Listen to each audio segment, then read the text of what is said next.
Ik ben Menno Boesma. Stel de dames even voor. Femke Oevering, Rolina Banga, Johanneke Dijkstra en iemand die voor mij vrij nieuw is, waarvan ik de naam niet weet. Aletta. Aletta, zie. Ja, ik ken ze tussen een beetje. Nou, ik denk, laat je me even voorstellen. Ik ga wel even achter hem staan. Johanneke, want dan kom ik even bij jou. Ik kreeg een mailtje van jou. Je mag ook 12 leuke dingen nou te melden, hè? Ja, zeker. Ja. We hebben mijn Blauwhuis hebben we op het Media Art Festival toen rond weekend. En op het Noordelijk Filmfestival hebben we de filmprijs gewonnen van beste film, best directing, best writing en waar weet nog meer? Publieksprijs. Die we wonnen daar op het Noordelijk Filmfestival met de film Ritus. Ja. En dat is aan die kant. Ja. Let even zien, wat had je nou in de hand? Dit is die prijs. Ja, dit is de filmprijs voor best directing. Nou, we hebben televisie bij. Let even zien, jongens. Tek zal hier omheen, want de prijzen kost haast volop, denk ik. Even dat project. Want nou ja, vertel het zelf maar even. Wat voor project wie dat?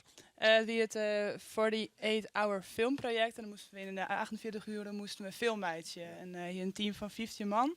En nou 48 uren. En nou, we hier een correct op die het een jaar van tevoren hier inleverd. En ik zit even... Ja, ik ben ook heel vergeten. Hij wist wel, ik ga even naar die borrelier aan, want dan was ik kramp in de nek. Want Jim hou in die film werken? Ja, klopt. Ja. 48 uur, dat wie duidelijk. Moest alles bedacht worden? Een script, de techniek, de hele mikmak? Ja, klopt. Alles moest geregeld worden. Ja, ja. Wat wie het thema? Wij gaan naartoe. Nou, er wie net echt een thema, maar er wie wel 3 elementen die elk team in hun film moest meenemen. En welke winnen dat? Dat wie een personage, dat wie Nando of Nanda Tuinstra, een plastisch chirurg. Dat wie een voorwerp, dat wie de wc ontstoppen. En de zin, ik kan helemaal niet met stokjes eten. Ik ben benieuwd wat Jim ervan maken gaat. Kun je het heel kwart uitlezen wat voor film je maakt? Ja, we hebben we kregen ook nog een genre. En die moest uit een Friese klomp trekken. Dus iedere groep had een eigen genre. En we hadden fantasy.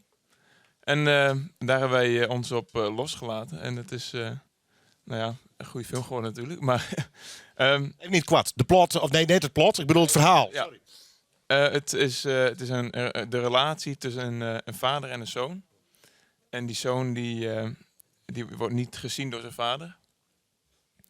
Waardoor er een afstand is gecreëerd. Maar naarmate de film, dan gebeurt er iets en ontstaat er iets. Waardoor de band van familie naar voren komt. Maar hoeveel mensen hebben dit maken eigenlijk? We waren met een festteam van 15. En daarna hebben we nog los acteurs en geluidsmeesters erbij hellen. We hebben vertrouwen in hier. Dus we hebben maar een groep van een stuk of 20 man die in, denk ik. En echt 48 uur en ik trok hier. Ja, we hebben gelukkig 2 nachten wel oren sliep gehad. Maar er waren er 2 meesten die een protte dienen. Dus ik het schreeuwen en het filmen en het monteren. Dus die moesten wel wat langer terug. Maar winnen, hè? Want je mag meerdere prijzen gewonnen. Ja, we hebben 4 prijzen won en we waren ik nog in 3 oren categorieën genomineerd. Oh, fantastisch, joh. Dit smaakt het vast naar meer. Het smaakt het zeker niet meer. Ja, wordt hier dat wel bij mij. Ja, oké. Want meidje verder films boek ook vregen, maar in je caprier dus? We zijn wel verder al een beetje met film bezig, dacht ik. Ja, Menno is dan wel protten met regie. En Femke en ik vinden protten ding leuk. Maar sowieso rondom met film. En Johanneke is natuurlijk ook regisseur. Dus ja, we hebben wel een passie voor de film. Is die film ergens te zien? Staat die op internet? Nou, dat willen we eigenlijk nog net. Want, Oh. we gaan naar het filmfestival. En de finale is in Atlanta, Georgia. Dus we willen hem nog net online zetten. Dus nog even spannend voor de prijsendrieking. Maar daarna komt de vast online, ja. Jou en de Gil, dan deel ik hem mee. Goed, dat weer de film. Johanneke, dan gaan we naar deel 2. Dan komen we bij deze 2 dames die ik al een tijdje ken in verband met #genieten. Ja, dat klopt, ja. Vertel, je hebt vast wel wat leuks. Ja, we hebben wat leuks, want we hebben dat Media Art Festival. Dat is nu natuurlijk nog steeds, laatste week. En dat is 3 weken geleden is dat begonnen. We hebben daar een week gestaan met Blauwhuis dus, ons collectief, waar we ook #genieten mee maken. En #genieten is een documentaire. En die gaat over jonge mensen en wij vragen hun om videoblogs in te sturen. En maken wij ons eigen verhalen of maken we de documentaire van. Maar we hebben met het collectief hebben we op het Media Art Festival heel veel verschillende dingen gedaan. Omdat we ons collectief wilden presenteren. We kijken van of we laten zien van wat doen we eigenlijk allemaal.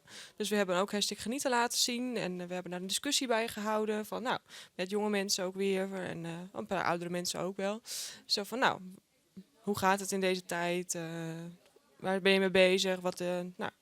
Welke kant wil je uit? Maar ook hebben we bijvoorbeeld een middag gehad, Scheppen de Schep. Dus hebben we mensen in ons atelier gehad. We hadden een soort woonkamer daar. Nou, de discussie was daar, maar we hadden ook de Schepper de Schep, het atelier. En mensen gingen daar allemaal dingen maken. Hadden ze een uur de tijd en mochten ze wat maken. Nou, de een maakte een liedje, de ander maakte een kunstwerk, de ander maakte een fotoserie. En daar hebben we ook weer geëxposeerd. En dat willen we met ons collectief eigenlijk ook. Dat we ook stimuleren om te maken. Dus wij maken zelf dingen. Johanneke en ik maken zelf bijvoorbeeld #genieten. Nou, Johanneke maakt dus de film Ritus. Ik heb een kinderboek gemaakt. Maar we willen ook jonge mensen, andere mensen stimuleren om dingen te maken. Een heel verhaal. Ik volg je al een tijdje. #genieten. Keert uiteindelijk om wat was dit leven? Welke kant was het op? Wat binnen passies? Hoe zoals naar de rest van de wereld? Actueler dan ooit, lijkt het mij. Hè? Ja, zeker. Er staat natuurlijk ook een videoblog op naam. En een kritische vlog wie dat. En nou, dat klopt inderdaad. In het nieuwe jaar 2016 zullen we het tweede deel uitbrengen. En het verhoorde tekst steeds. Dat is wel heel bijzonder. We zijn nu 2 jaar mee bezig.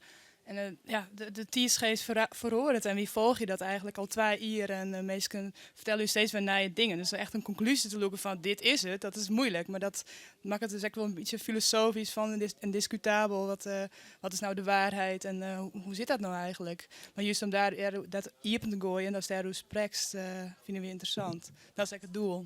Ja, want we hebben natuurlijk een economische crisis achter. Dat dwingde iedereen al. Maar we vernijden, maar we oors. Hoe kun je andere manieren vinden? Nou, maar al die terroristische oorslagen. Eén ding veroorzaken ze wel. Dat wij nijting hoe ze eigen leven hier in het Westen hakken het idee. Ja, zeker. Ja, ik vind het heel moeilijk om daar nou wat over te zeggen. Maar dat denk ik wel, ik hoe mijn #genieten van wow, wat verhoort het hier? Ja, en waar staan we zelf voor? En welke vrijheid en welke kant wil je op? Ja, klopt. Nou, dus ik denk, wat dat dan geeft, en dat is echt een van de conclusies die ik kan loeken uit #genieten van soms moet ik gewoon denken van ik weet het net.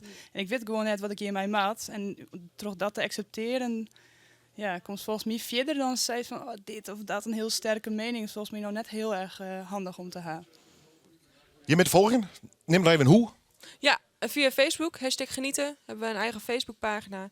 We zijn ook binnen 2 weken, kan ik wel zeggen. Hè? Binnen 2 weken komt onze website online, www.blauwsproducties.nl. Blauw hoes, blauw huis. Blauw huis. Nee, Blauwe House. Dus jullie doen het in het Fries, ik doe het in het Nederlands. Dus nee, BLAUHAUS. Dus eigenlijk op zijn Duits. Oh. Ja. Oh, dat is schön, ja. Journaal.